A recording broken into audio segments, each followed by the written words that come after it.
শুরুতেই দেখাবো ফের অশান্ত বাংলাদেশ। তাণ্ডবের হাত থেকে রেহাই পেল না বাংলাদেশের সংস্কৃতি কেন্দ্র ছায়ানট। সেই ছবি দেখছেন। নেতার মৃত্যুর প্রতিবাদে একতরফা ভাঙচুর চালানো হয় রবীন্দ্র শতবর্ষে গড়ে ওঠা সংস্কৃতি কেন্দ্র ছায়ানটে।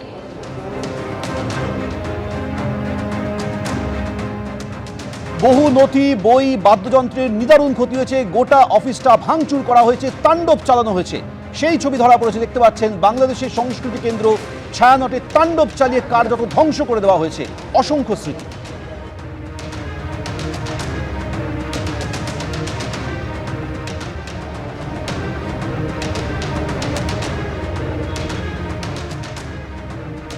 ঢাকার ধানমন্ডিতে ছায়ানটের অফিসে ভাঙচুর করা হয়, আগুন লাগিয়ে দেওয়া হয়। 1961-তে গড়ে ওঠা ছায়ানটের সংগ্রহের কেন্দ্রে ছিল রবীন্দ্রনাথ ঠাকুরের লেখা বহু গ্রন্থ। সেই সমস্ত গ্রন্থ, সমস্ত স্মৃতিকে একেবারে ধ্বংস করে দেওয়া হয়েছে।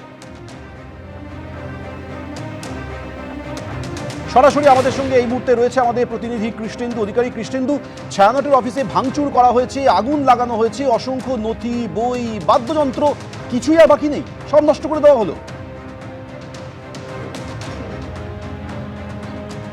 একদমই তাই। নৈরাজ্যের বাংলাদেশ এবং বাংলাদেশের যারা দুষ্কৃতী, তারা সাংস্কৃতিক কেন্দ্র, সেখানকার সাংস্কৃতিক কেন্দ্র তাকেও রেহাই দিল না। ছায়ানট রবীন্দ্রনাথের জন্মশতবার্ষিকী 1961 সালে সেটা তৈরি হয়েছিল।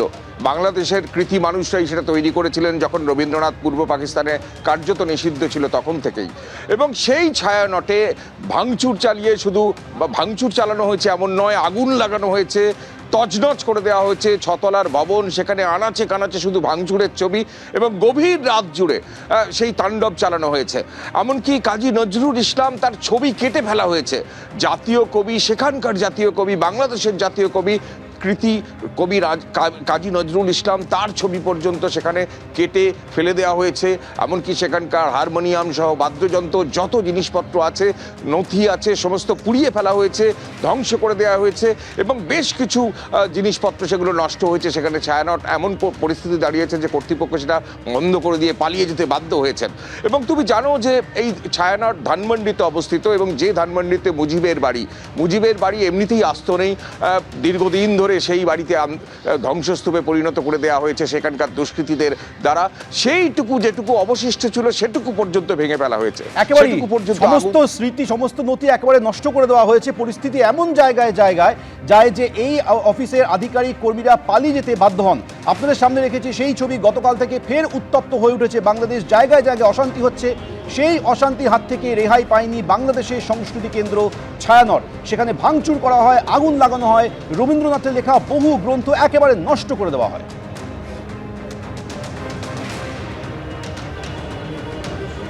এই ছায়ানট অফিস রয়েছে ঢাকার ধানমন্ডিতে। সেখানে বিক্ষোভকারীরা ভাঙচুর চালিয়ে আগুন ধরিয়ে দেয়। অসংখ্য নথি, বই, এমনকি বাদ্যযন্ত্রের নিদারুণ ক্ষতি হয়েছে। ছায়ানটের সংগ্রহে থাকা শিল্পের বহু নমুনা একেবারে নষ্ট করে দেওয়া হয়েছে। 1961-তে গড়ে উঠেছিল এই ছায়ানট। আর এই ছায়ানট সংস্কৃতি কেন্দ্রের সংগ্রহে রয়েছে রবীন্দ্রনাথ ঠাকুরের লেখা বহু গ্রন্থ, কিন্তু সেসবের আর কোনো অস্তিত্ব নেই।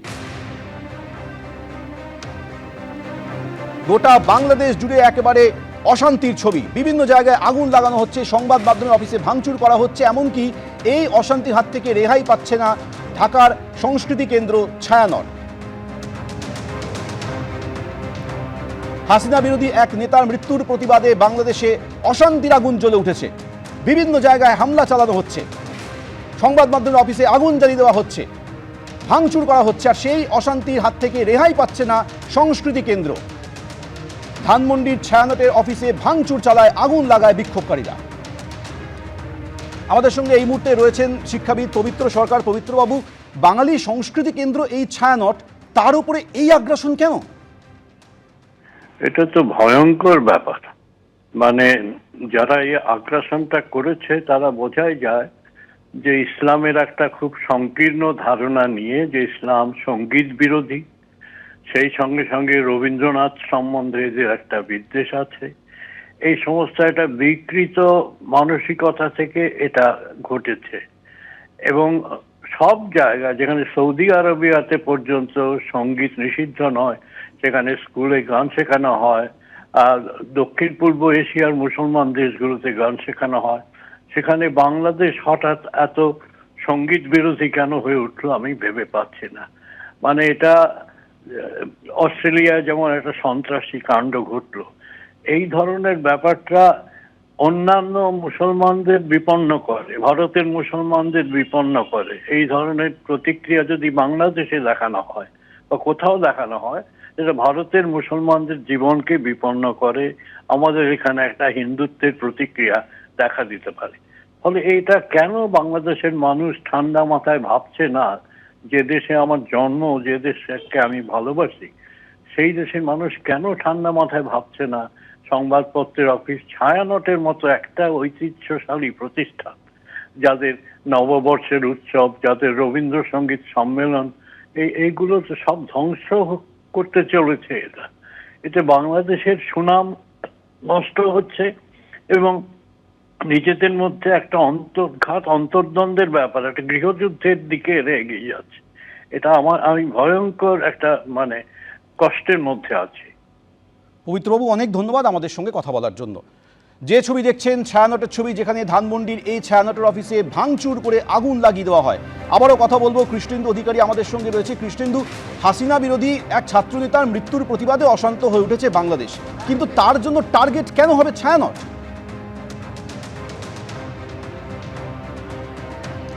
একদমই তাই। আসলে বাংলাদেশের একটা সন্ত্রাস চলছে, বাংলাদেশে আসলে একটা সন্ত্রাসবাদী কার্যকলাপ প্রতিনিয়ত হচ্ছে, একটা ভারত বিদ্বেষী মানসিকতা চলছে সব সময়।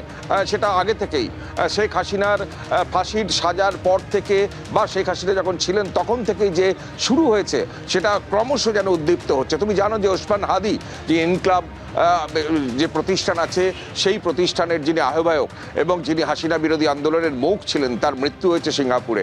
এবং সেই মৃত্যুর পর এই আন্দোলন ছড়িয়ে পড়েছে। এবং শুধু আন্দোলন রাজপথে সীমাবদ্ধ নেই, দুটি সংবাদপত্রের অফিস, সেখানকার প্রধান দুটি সংবাদপত্রের অফিস, নিরপেক্ষ সংবাদপত্রের দুই অফিস, সেই অফিসে ভাঙচুর চালানো হয়েছে, আগুন লাগানো হয়েছে।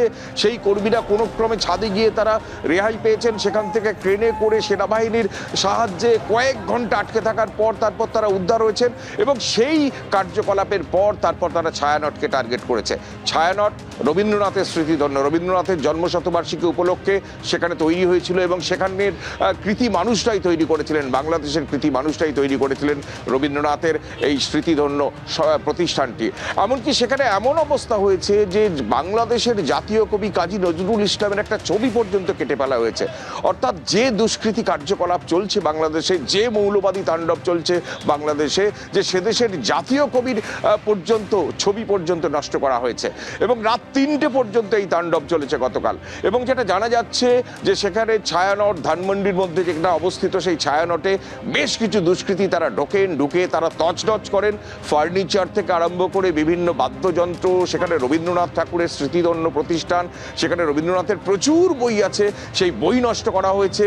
সেখানকার কম্পিউটার, সেখানকার ল্যাপটপ, ফার্নিচার সমস্ত কিছু নষ্ট করা হয়েছে। শুধু ভাঙচুর চালানো হয়েছে এমন নয়, সেখানে আগুন লাগিয়ে দেওয়া হয়েছে।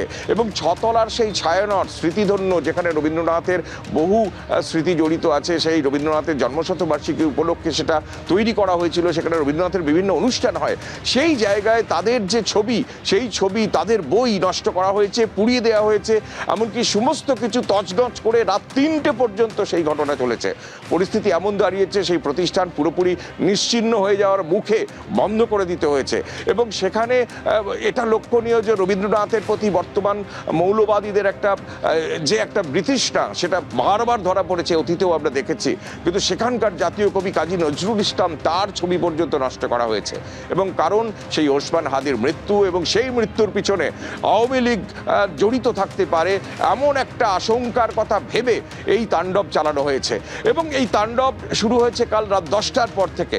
এবং সেই রাত 10টার পর সেখানকার প্রতিষ্ঠিত সংবাদপত্র, একটা বাংলা এবং একটা ইংরেজি, সেই সংবাদপত্রে যখন কর্মীরা কাজ করছেন সেই ঢাকার বুকে, সেই সময় এই সংবাদপত্রের অফিসে ঢুকে ভাঙচুর চালানো হয়, আগুন লাগানো হয়, শেষ পর্যন্ত ক্রেন দিয়ে অসংখ্য কর্মীকে সেখান থেকে উদ্ধার করা হয়। তুমি আমাদের সঙ্গে থাকো। গতকাল রাত থেকে তাণ্ডব চলছে বাংলাদেশের বিভিন্ন জায়গায়, রাত 3টে পর্যন্ত এই তাণ্ডব চলে। কিন্তু শুধুমাত্র যে ছায়ানট সংস্কৃতি কেন্দ্রে হামলা চালানো হয়েছে এমনটা নয়, বিদেশের বাংলাদেশে শেখ মুজিবুর রহমানের ভাঙা বাড়িতেও হামলা হয়।